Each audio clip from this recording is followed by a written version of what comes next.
Yeah, yo, sometimes you gotta go to war for what you believe in. Sometimes you gotta go to war for what it is that you want, what you see that's right. I'm about to go to war, but lyrically. War cry, baby. Yeah. Hey yo, war cries echoes in the background. That's the sound of soldiers getting ripped up and tore down. Lyrically dismantle metaphors and manhandle. Marauder with. All right, peace. Welcome to Impose My Will podcast. I am your co-host, Ramone. Right next to me is Anthony. Right under me is Joe. Appreciate y'all for tuning into the podcast. Please like, subscribe, hit the thumbs up. If you love it, hit the thumbs down. If you don't matter. Long as you do something. Welcome to the show, everybody. Real quick, check out our social media. We are on Facebook and we're also on Instagram. It's Impose My Will podcast on both. We want to welcome you guys to the show. AT, how you doing, man? Doing pretty good, pretty blessed. Hope everybody doing the same. Indeed. Looking forward to some good information. Absolutely. Joe, how you feeling, bro? I'm feeling great, man. Weather's beautiful. The boy above ground, living life, baby. Absolutely. Definitely. So this is interesting. This is technically episode 2, but we weren't able to get episode 1 out to you, out to the fans, out to the people in time. So we will get that footage out to you guys, but there's still so much going on in boxing, even from last week, that we didn't get a chance to cover, that we'll talk about today. As a matter of fact, last week was Mother's Day. Last weekend was Mother's Day.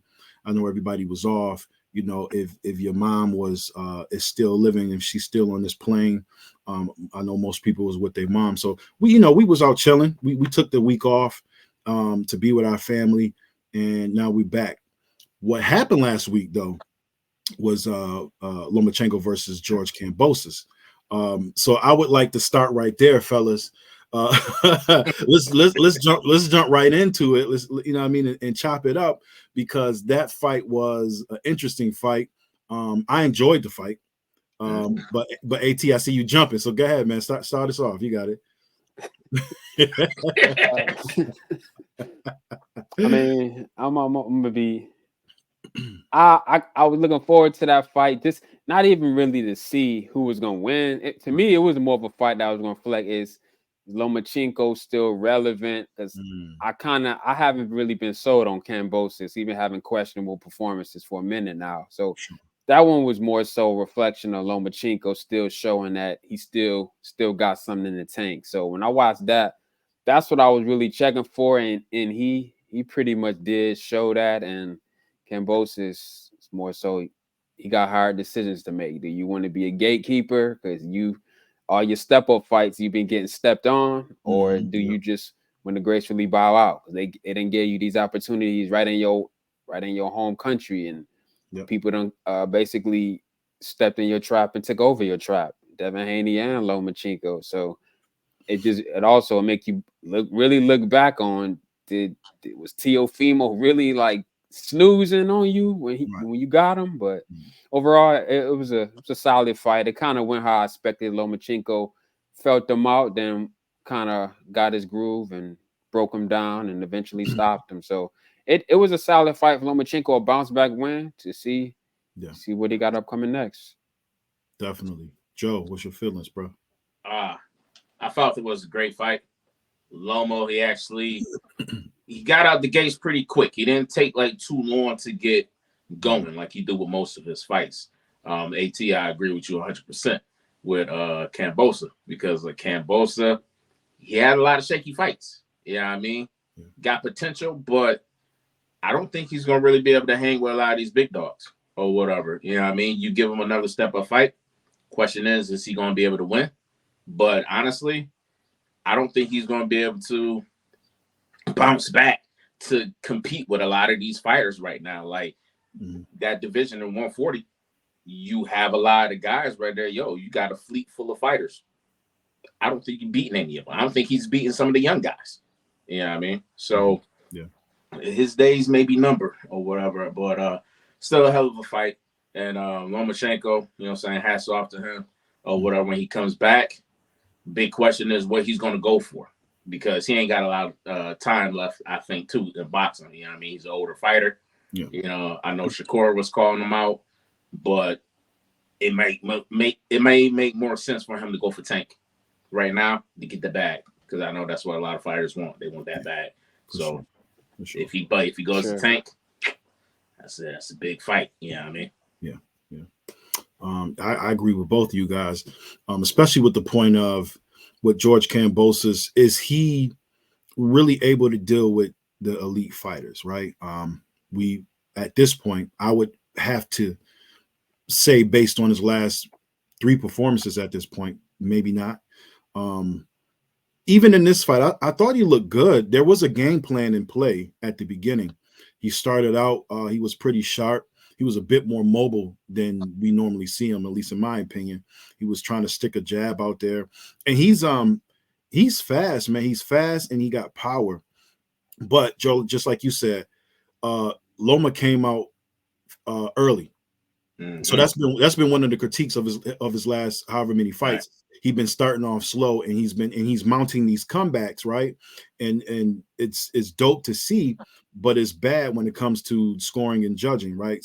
Especially when you look at his fight, his controversial.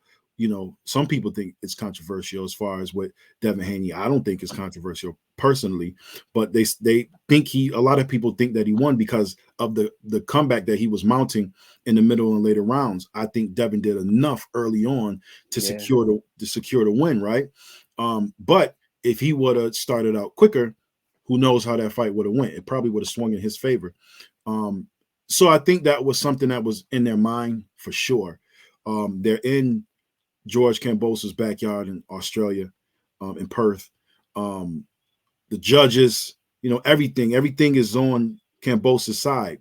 So you have to be dominant, or you have to at least, make it look like you're outperforming your opponent, and that's what he did. He started off from the beginning. I feel like, his nickname is the Matrix. I feel like he was kind of in the Matrix. He was moving and grooving. You know what I'm saying? He was all over the place, and it was just too much for George. It was way too damn much for George, to be honest. Oh, hell yeah. Way too damn much for George. So the question, so again, Joe, you posed the question. Where does Kambosos go from this? Where does Vasily go from this? Now the thing about Kambosos is this is the thing. He's one of 2 superstars out of Australia. It's only 2. It's him and no. Tim Tszyu, ain't it? Tim Tszyu, right? Him and Tim Tszyu. Them the only 2 out of Australia.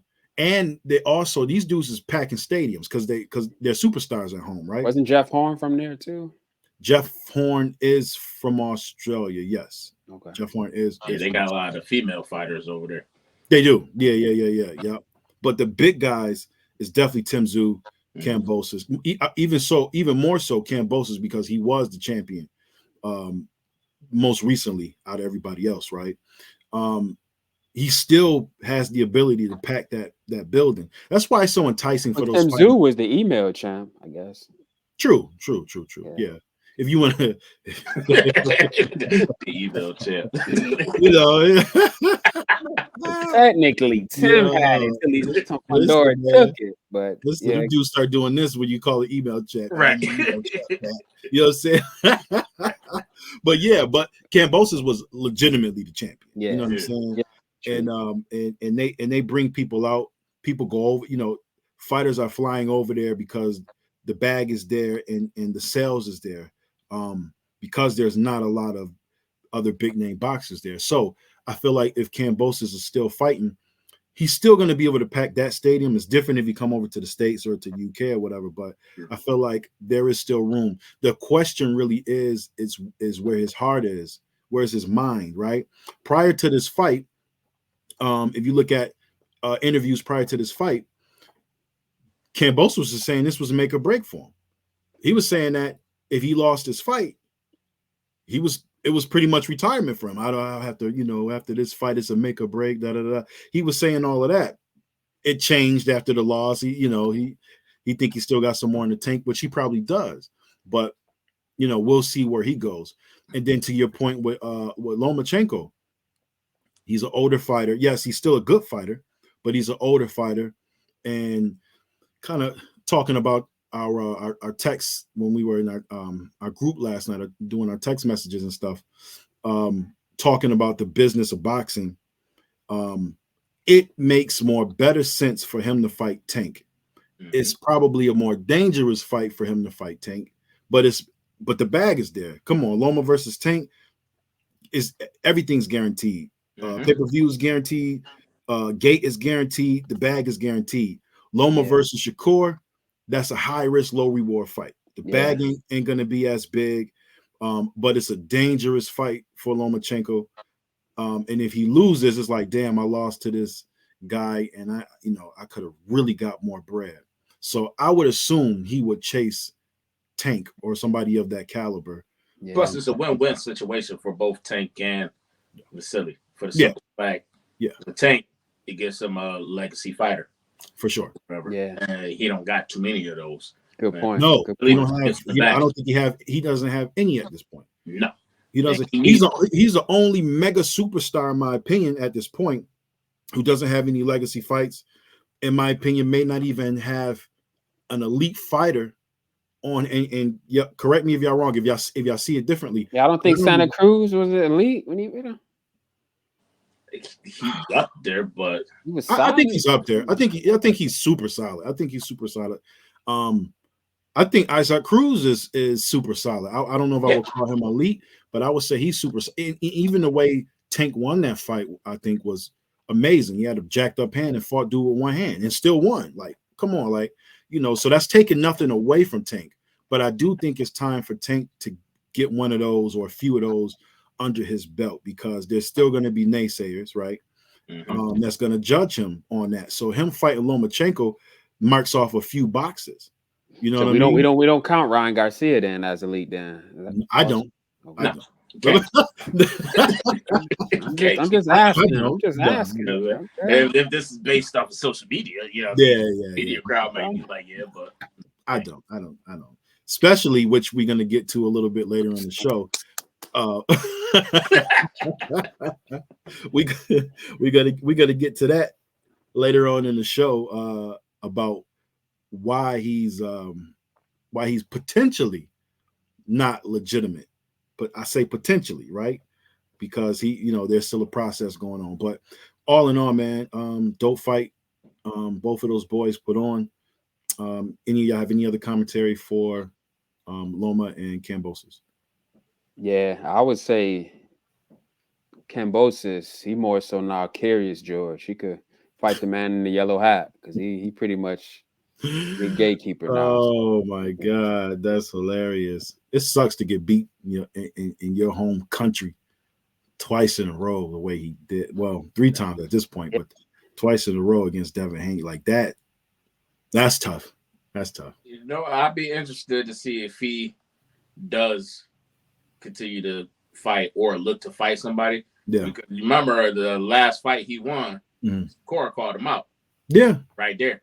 So it's like that fight was questionable too. I thought he lost that fight. He got a gift. That was a questionable fight. You talking about his last fight? Kambosos' last fight? Yeah, I agree. He got a gift. He definitely got a gift. Definitely got a gift for sure. Yeah. You don't want that fight. You don't want that. Did you guys watch the rest of that card? No. Which one? I had terrible. The night of Kambosos fight. The females. Kambosos. Yeah. Them women didn't the announcer call it wrong or something like that? Yes, he did. Yeah. He called that, but that was no. He made a false call like on a previous fight too.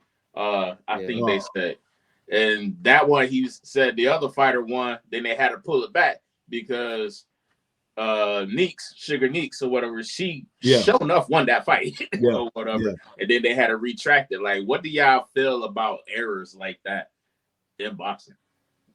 That's bad, man. That's hurtful because it's live in that moment. So you living with that, you thinking, dang, I did all this and I didn't even get the nod. Yeah. So then when they go back and correct it, they correct it probably behind the scenes. They ain't going back there re-announcing it right then. Well, no, they all did at a time. It right then.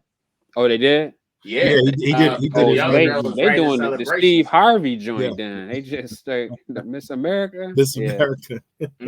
That's. I mean, long as you get it right, I guess. The main thing is if they really want to correct yourself, but I'm really not sure if that's nerves or you Yeah. just not understanding what you reading or you was given the wrong information. Yeah, That's they say wild. they gave. I think he read the wrong card or whatever, and then he got it back, Mhm.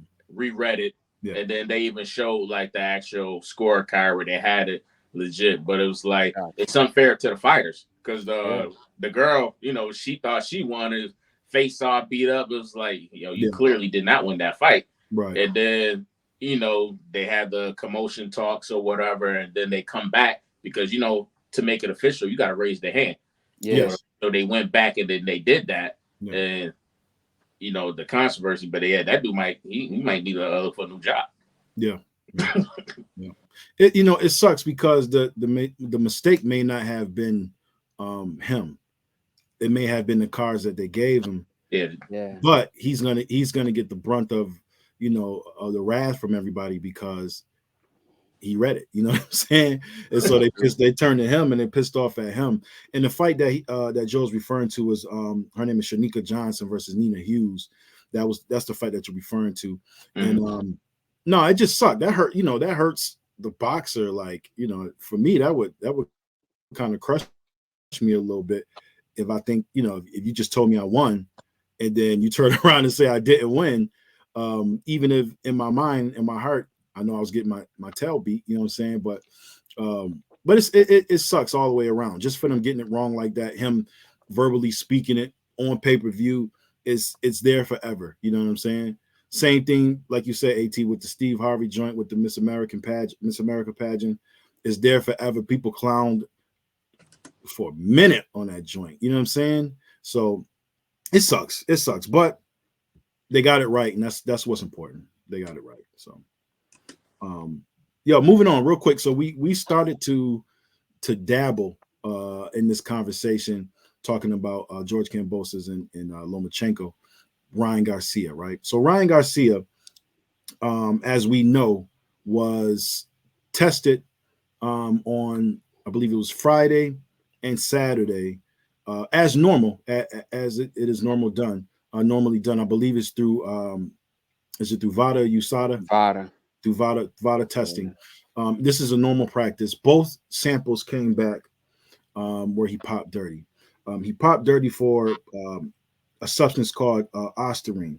So what ostarine does is for anybody that doesn't know, ostarine is basically a muscle growth enhancer. It attaches onto your cells and it helps grow the muscle. So he was strong as hell that night too. I mean, the man was the man was strong. There is a particular limit, and I apologize. I didn't get all these numbers. And then they say help you cut weight too and retain muscle. Yes, help you cut weight and retain muscle. And so there is an allowed amount. I did not get that information because at this point, I'm sure everybody and their mama have been watching videos online and looking at the news and stuff like that, and they've seen different conversations. But there is an allowed amount. But the amount that they found in his sample was 60 times higher than the allowed amount. Now, 60 times sound crazy, right?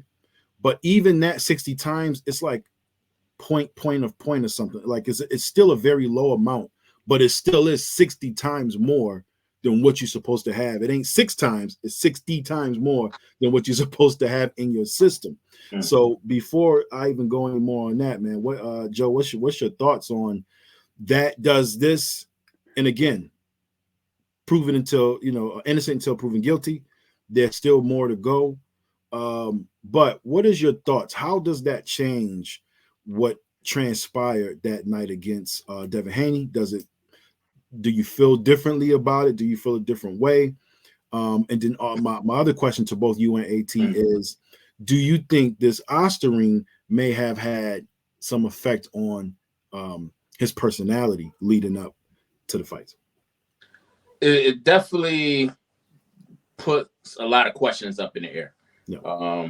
With the fight. Do it take away from anything that really happened? No, because Haney, I just felt like when he stepped in the ring, from the first round, he got the first hit. He was kind of sloppy. I mean, a lot of rookie mistakes or whatever, just from a boxing standpoint. Mm-hmm. Now, if there was some enhancements, or whatever, which they haven't talked about, is possible. Possible. That's something that the boxing commission and everybody do have to question. And I don't know what I don't know if it's just the with the whatever the stuff's called or whatever. The Oscarine, Yeah, the Oscarine or whatever. I don't Mhm. know if it was that actually had Garcia's attitude changed. It could possibly play an effect because the possum game he played very well, Yeah. but as you can see, that's still going Yes, it or is. whatever. Yeah. So is it really that? Yeah. Because as far as I'm concerned, since that Tank fight, Mhm. he's been turned up ever since. Absolutely. And I think when Tank rocked him, I think he might knock a couple screws loose on him. And like I said, I honestly think he's dealing with that.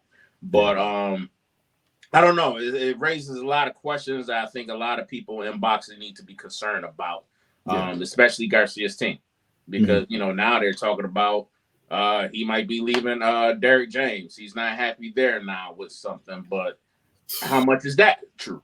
You know what I mean? Right. So I don't know, man. It's a lot right now, and I don't know if you could put it on the use of the chemical enhancements or not. But like I said, at the same time, too, something has to be done because you don't. It's dirty in the game of boxing.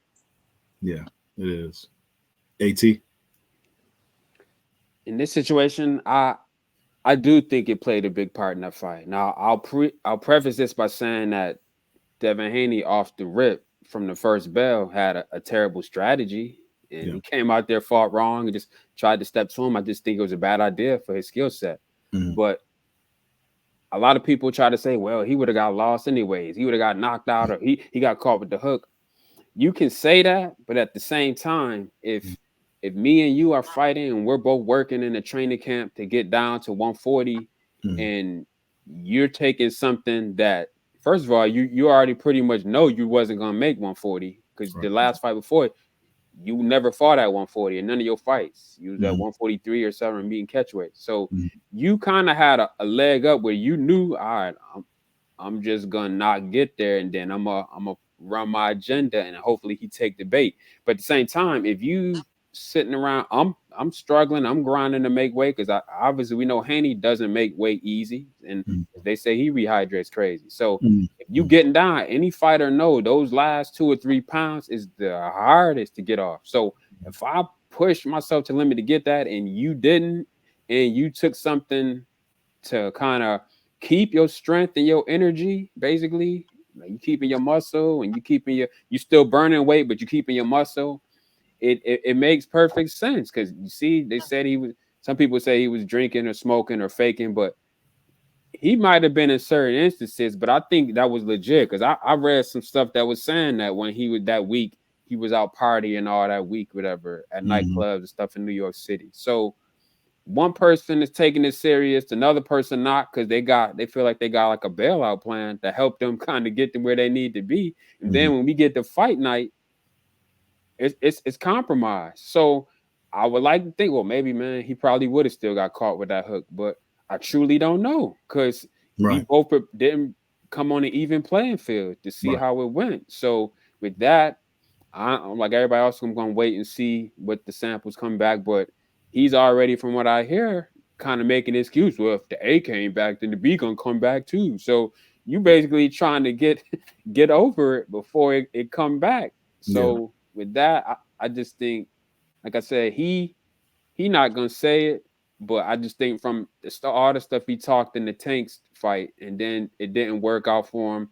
And then this one, everybody probably was assuming, yo, if he lose this one, his stock finna really drop. He knew that, and he made a move to kind of give himself the best chance. So that's just not professional in that regard. I mean, I don't even think I didn't like the weight stuff, but to take steroids with it, I might have said, well, he didn't make weight, but Devin did get compensated for that. But when you taking the steroids with it, these people will. You lose your life in this ring. And then everybody's saying that now, you saying, well, he would have lost anyways. We don't know that because he didn't give us a chance to see if he would have lost or whatnot. Yeah. Mhm.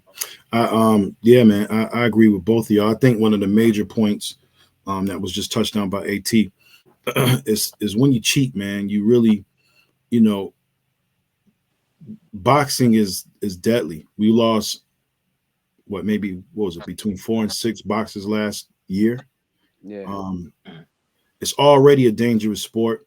The refs can only do so much. They've made plenty of concessions to try to um, jump in and stop a fight if it's just going too bad, it's going too left. They don't typically, for the most part, they don't let you just slug it out no more. If the other person is not guarding or if he's not fighting, that fight is going to be, it's going to be cut, right?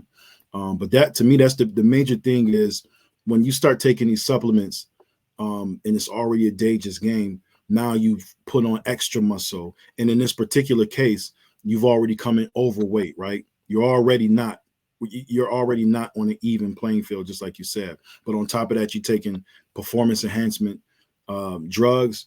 So now you're putting me at more, or the opposition at more risk for injury or death in this particular case, right? So that's the biggest thing. I definitely believe if his B sample and just for anybody who's watching this who don't understand how A samples and B samples are taken. B samples, it's not like he go back and do an additional drug test and give them a new sample, right? It's taken from the same sample that they already have, right? So of course, if you were to if you were to give them a new sample, ain't gonna be nothing in it. You get time to clean it up, right? But in this case, they're saying it's basically doing an additional test to make sure that what they found is correct, right? So in this case, he has his B sample coming back. The B sample is going to be done on the 22nd of this month. So in the next couple of days, we should be hearing about the results of the B sample. But if the B sample comes back and it still shows the same thing, I don't know all the science, but I would have to assume it's going to probably show the same thing, right? That's my assumption, but we'll know for sure soon. But if it comes back, do you guys believe that he should have a lifetime ban? Joe. Uh, Definitely a suspension. Um, Mm. the lifetime ban. I don't know. I think some fighters can come back. I really do think he needs help. Young kid or whatever. Give him an opportunity to come back, but definitely he needs to be suspended for. Uh, Give him a year, at least a year suspension or something. But Right. like I said, the safety could have been, what I'm saying, detrimental. Yeah, I Correct. mean, if that is the case, and that's something you definitely don't want to see. For sure. And but with his antics, if Mm. that don't change, Mm. yeah, it may have to be a lifetime ban, whatever. But I would hate to see Mm. anybody just be straight canceled like that. Yeah, I mean, that's just I'm sure that they're probably taking some of that stuff into consideration mm, regarding him being, caught being popped dirty, and then also with the way his personality is flying all over the place off the hinges. It may not be, there may not be testing between the two or like, but mm, I'm sure people are sitting back, looking back like, yo, not only was he quote unquote, juiced up, but also one of the side effects is erratic behavior. You know what I'm saying? So right. that's why it's a little tough for me to kind of separate the two. Mm, Um, but again, I'm not a scientist. I don't know, but I do know just coming from knowing people in the bodybuilding world, got family who was yeah, bodybuilders and who would tell you straight up and down, yeah, I cycled, yeah, I juiced, yeah, I cycled. I had to in order to win because I can't beat those dudes without doing it, right? yeah, And they would tell you, yo, the reason why I had to get off because my behavior was just erratic, messed up. You get mean sometimes and mad and all that different stuff, and they say, "Yo, I had to get off of that because it changed me as a person." yeah. So that very well could be, you know, what's going on. At, what's your thoughts? I think you got to set an example. I don't think he should be perfect. I mean, permanently banned, but Yeah, a 2-year ban to hit you. Well, you really got to think about this. If you box, you like, yo, yeah, 2 years is a long time for this that's a long to time. not cut his to money. not get your main income. Now you might have to do some stuff off to the side, but just the professionalism we got it, at some point it got to stop. We got to set some type of limits at some point. You can't just keep letting it go on. And everybody might say, "Oh, he's social media and all like that." Nah, but to be honest give him with a you, 2-year like ban. I agree with you, At. With at least the 2 years, because what you got to think, he has a heavy social media presence. Where he could probably live off that regardless or whatever, because he got like didn't he get like 50 mil or something like that for this fight? So he got a crazy bag. He bet on himself too. Like Got like 2 million on himself on the fight, so he won like 12 million off the bet by putting the money on himself, and then with everything else. So they said roughly 50 mil he made off that fight. So like I said, the banner for the 2 years, I think 3 years would probably be too long for a boxer or whatever. But the 2 years, I definitely think it makes sense. Slow his money down a little bit. He had to go to social media, and hey, you just use that to watch him. I mean, as far as how his antics is, but and reverse that to a no contest. Just for that. It would have to be. If you're going to cheat, I don't think you should benefit off that. I mean, that's true. That's your record increased, your stock go up. People might say, "Well, we seen it," but that shouldn't be on your record like that. If you cheated and you came overweight, that's just truly unprofessional. I agree. Yeah, Haney want that no contest. Yeah, you want that ASAP. Yo, I need that. I need that. I'm 31. I'm 31 and 0. Right. No contest. Yeah, I need that. Save my O. Save my O. So moving on. So speaking of Devin Haney, so the news came out a couple weeks ago. I think it was like maybe a week or two ago that WBC is ordering Devin Haney to defend his title against Sandor Martin from Barcelona, Spain. So anybody who's not familiar with Sandor, first and foremost, he's a really good fighter in my opinion. Sandor was the one who fought Teofimo Lopez Jr. In my opinion, Teofimo lost that fight. And that was the fight. If you remember, he was laying on the ropes asking, "Do I still got it?" Was questioning himself because he knew he lost that fight. He knew he lost the fight. Do I still got it? Am I still, that kind of thing. Also, right. And so it did also, Sandor was, he basically retired Mikey Garcia. We know Mikey was not necessarily the same fighter anymore. Ever since the Errol Spence fight, this is my opinion, that changed his whole trajectory. But Sandor kind of sealed the deal on Mikey Garcia's. So he's a good fighter, man, and I think he's going to be a good test for Devin Haney. Devin Haney coming off of possibly a no contest fight, but I know his pride is hurt just from how the fight went. No matter what, win, lose, or draw, I know he does not believe he fought the best fight. So this could be a redemption fight for him. Fellas, what are we feeling? AT, what's your thoughts, man? I think this actually is a really good fight, and it is gonna learn. We're gonna learn a lot about Haney. We're gonna see first of all about his resiliency. We're gonna see if he comes back and acknowledges who he is, boxer identity wise, where you can't stand in the middle of the ring and trade with somebody. That's much as you want to think you got pop. That's really not. You're not the most effective as it. You got probably the best jab in boxing. So you kind of got to get back to your identity, your range, your boxing, your controlling the ring pace. So this is a good fight to see if he still listens or if is your pride or ego too much. You still that fight happened like that, but that was just a bump in the road. I can still continue doing what I was doing, or if I got to get back to the basics and really get back to fighting how I truly fought to get me to undisputed. So this a good fight because, like I said, Martin, he's a good skilled boxer. He's not the most heavy-handed, so you don't run that same risk you would have had with Ryan Garcia with the faster hands and power. So we could see this is a good test just to see. I would probably lean towards Haney if he boxes in this fight to be able to get a clean decision. So I'm interested to see how he returns with that. Absolutely. Joe, what's your thoughts? I definitely think this would be a great fight, especially for Haney. But I think this fight will actually tell a lot too, because I want to say Sandor Martin, his last fight was actually against Teofimo. Wasn't it Teofimo's comeback fight?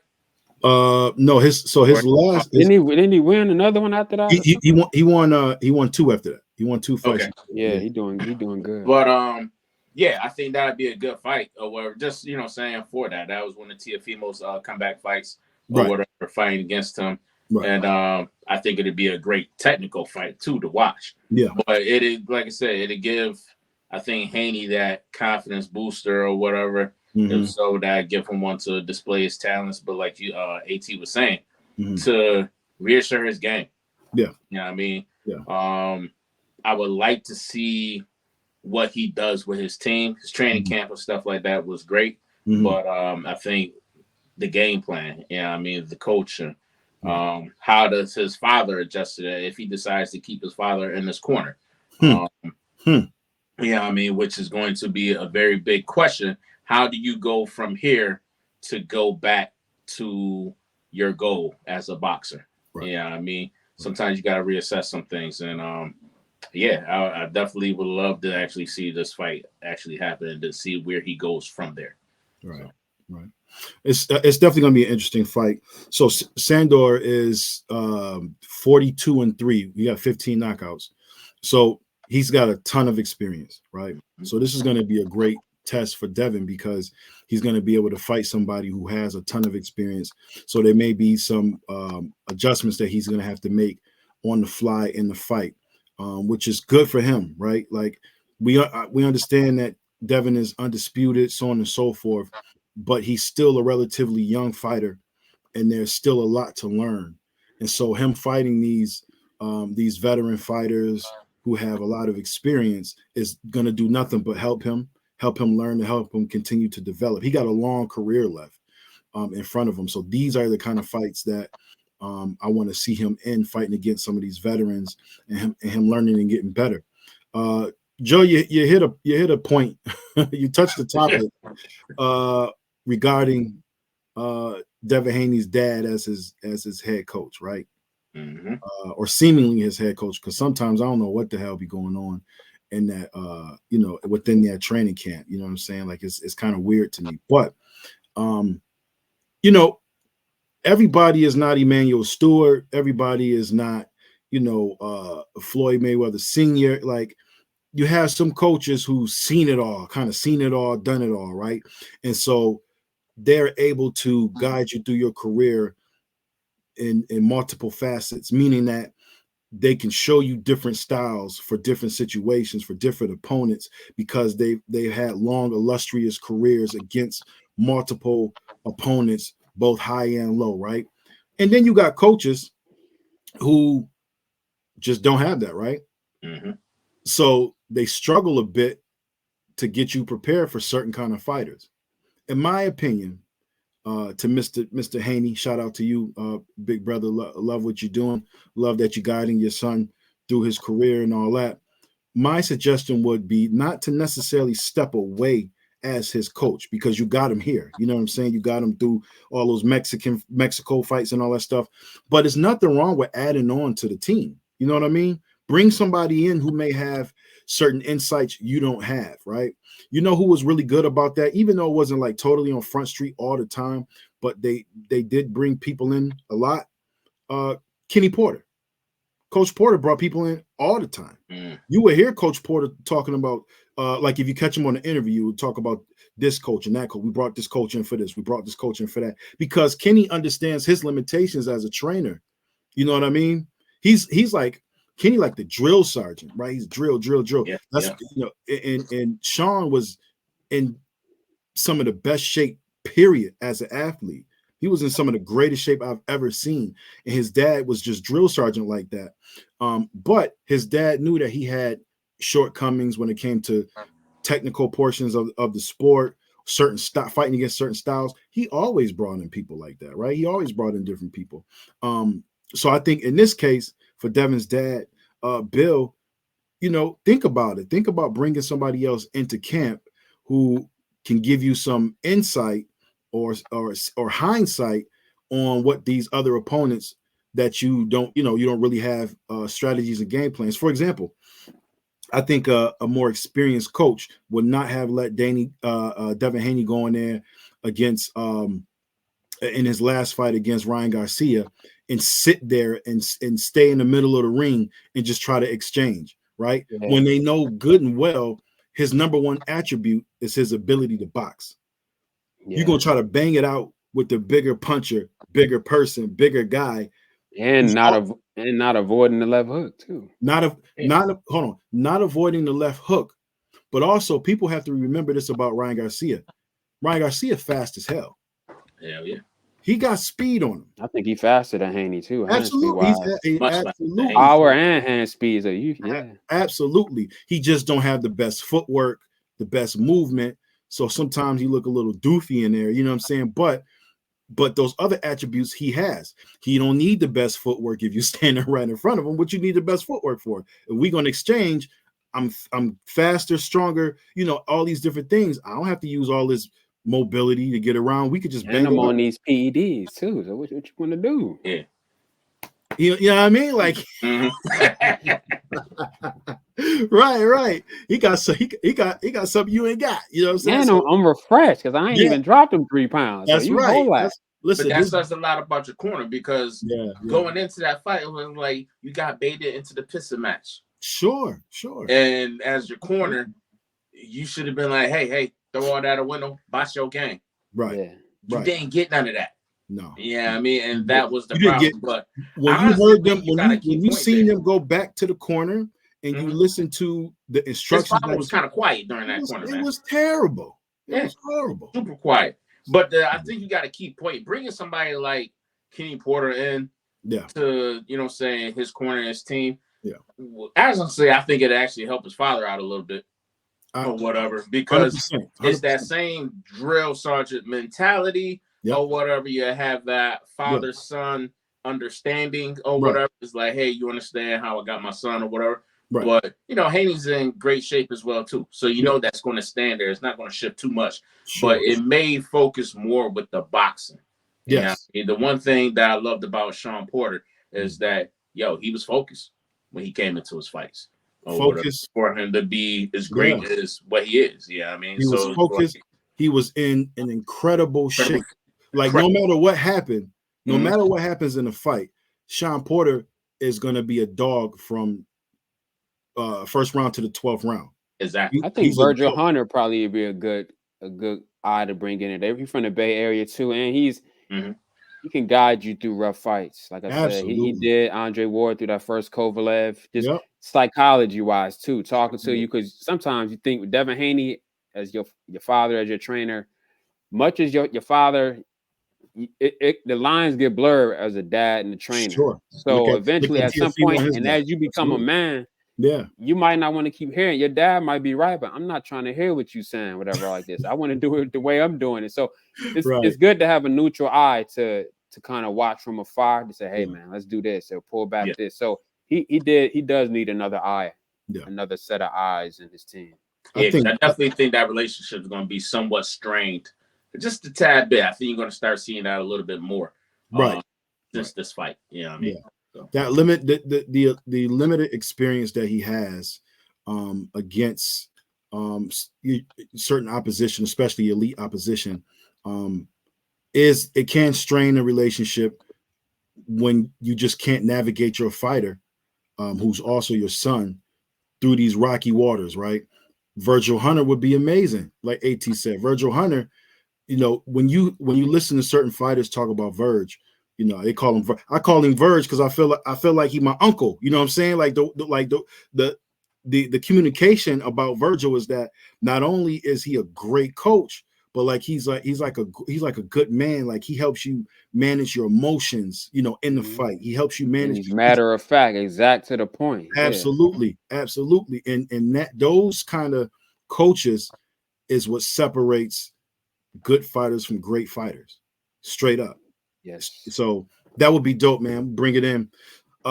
Let's close out big, man. Let's close out big. Last night, as we alluded to a little bit, or I should say, yesterday evening, because it was in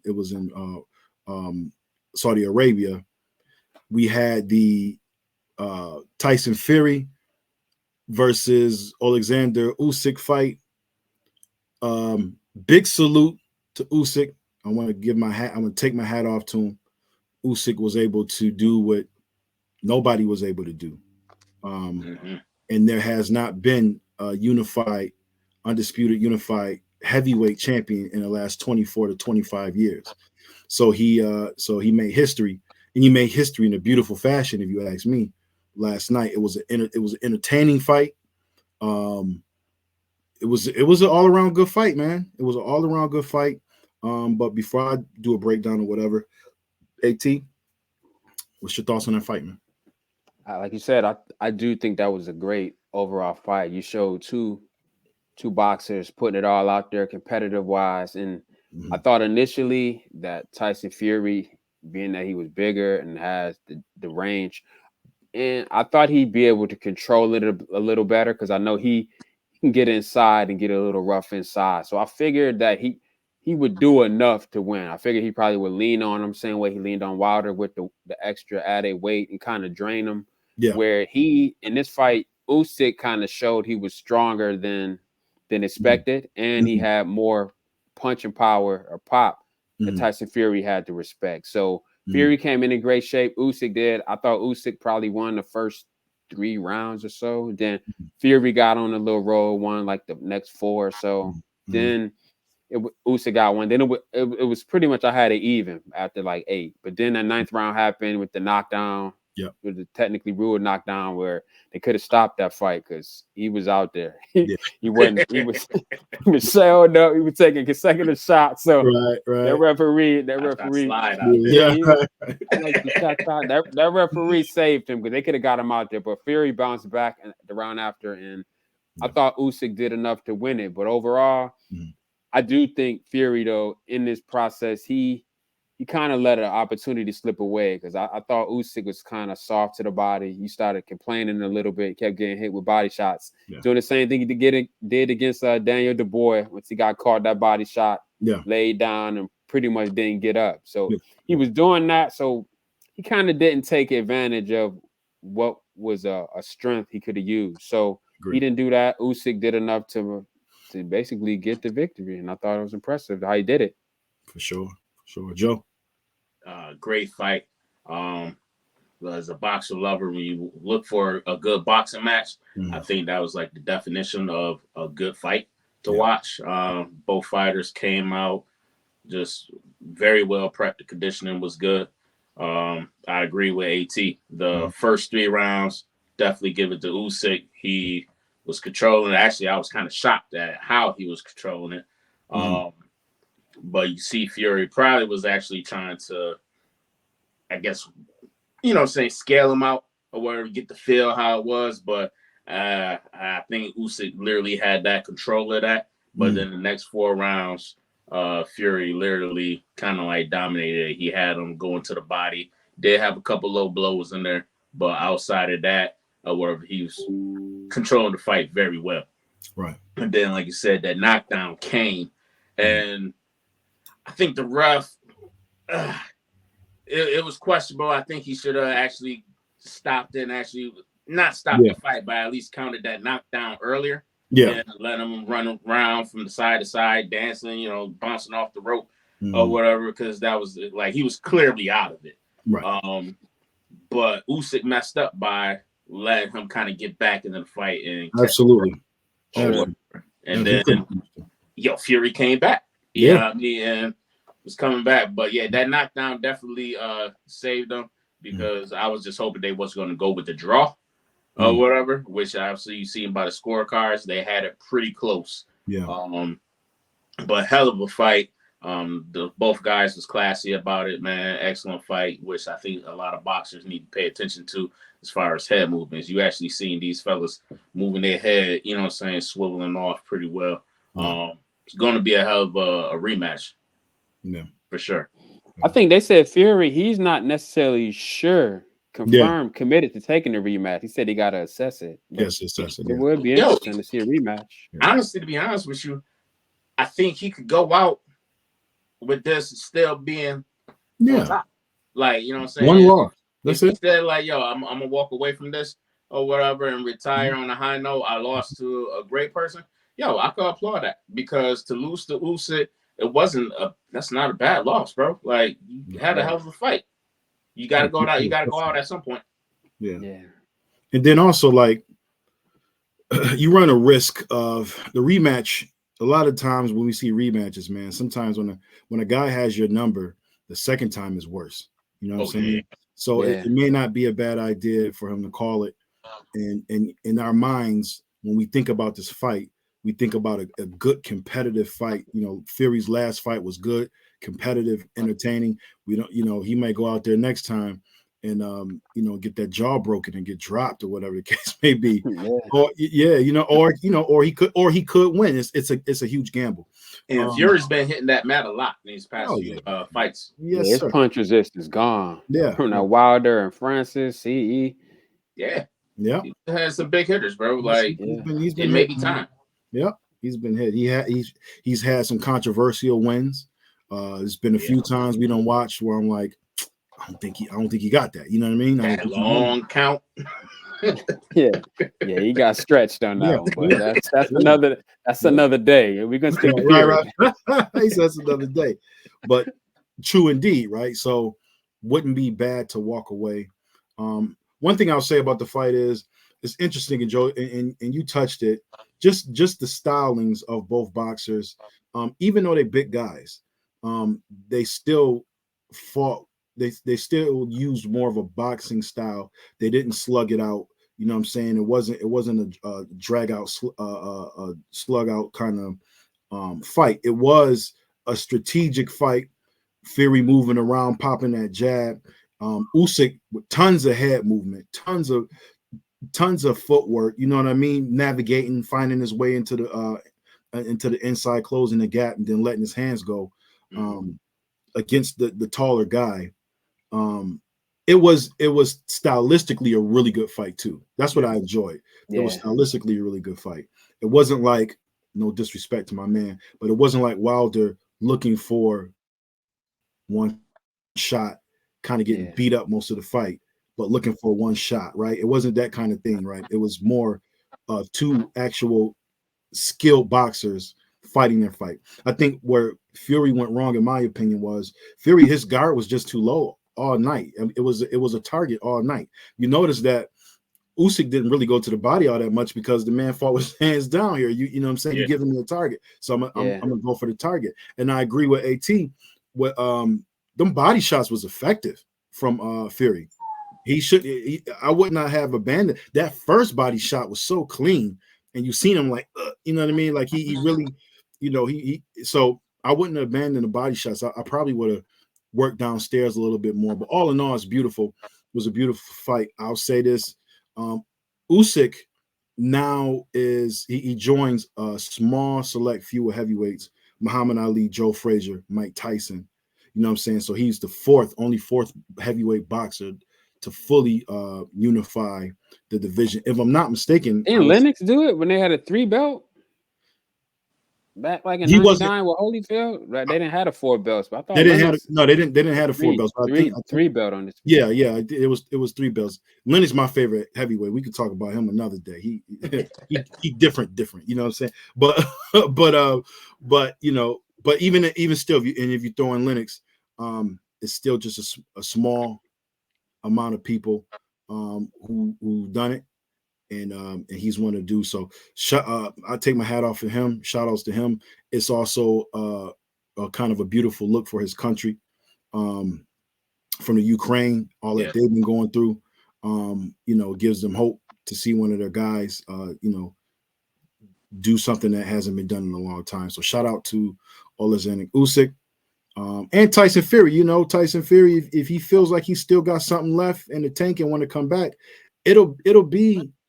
I believe it'll still be a good fight. You know what I mean? It'll be a good fight.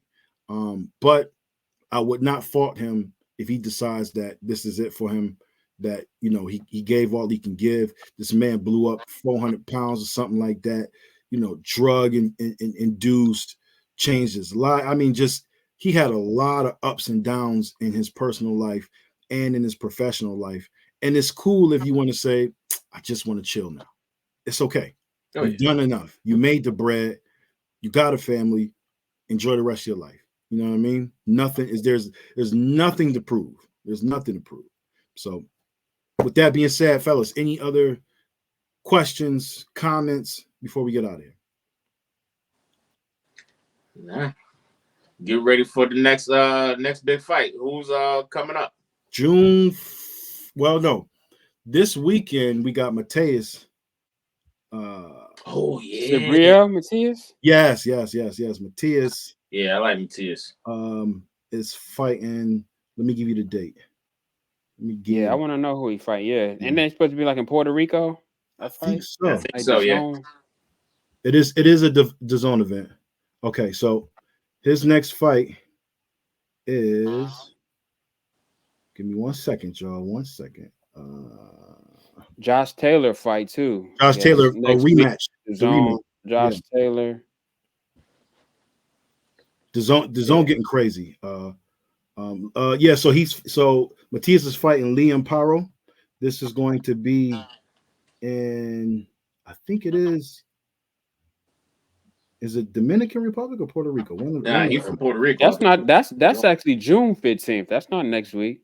No. I was just bringing that up. Okay. So June 1st is the Wilder card. The 5-on-5. That's the Queensberry versus Matchroom card. And then my birthday, June 7th, is AB versus Blair the Flair. Which I don't know if y'all caught the press conference. Blair, I thought AB was gonna be funny. Nah, Blair's hilarious. He had a puppet. He had an AB puppet. Yo, that joint was hilarious, bro.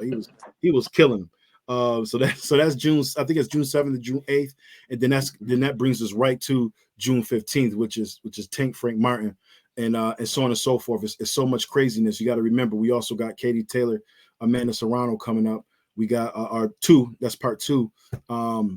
I think Alicia Baumgartner got a fight coming in sometime this summer. It's a lot going on, man. Just stay tuned. Stay tuned. That Netflix card kind of stacked up now. Yeah, the Netflix card is looking good. Netflix card. You got cards in July, which is Tyson versus Jake Paul. Boots. Boots in July. Boots at home in Philly. Shakur on the 6th. Shakur on the 6th. Boots is selling well too. As a matter of fact, they were a little surprised. I don't know why, but they was a little surprised at how good the tickets are selling. So they saying like, which it will. I think it's gonna sell out. But if it sell out, they're saying that this is gonna be while he's on DAZN. That's it. That his home base is gonna be fighting in Philly, which is wonderful for the city. It's wonderful for us because we hop, skip, and jump from Philly. We can always get there. You know what I'm saying? So I'm very excited about that. And then, like I said, the 15th, Tank Martin, Tank Martin, my bad. Frank Martin versus Javante Tank Davis with my man the Mexican monster Benavidez undercard. Crazy card. You know what I'm saying? So the summer is stacked, fellas. These shows they can record themselves. This is easy. It's easy work for us. So everybody, please stick around, stay tuned, like, subscribe, and if you're feeling it, go ahead and share our podcast with your friends, with your people who love the sport of boxing. We're trying to bring back, the media aspect and portion of boxing. We know there's other people out there. Shout out to all the new media. Count us in, man. We rolling with them. So yes, sir. Until next time, Impose My Will podcast. Peace, everybody. My will. Peace.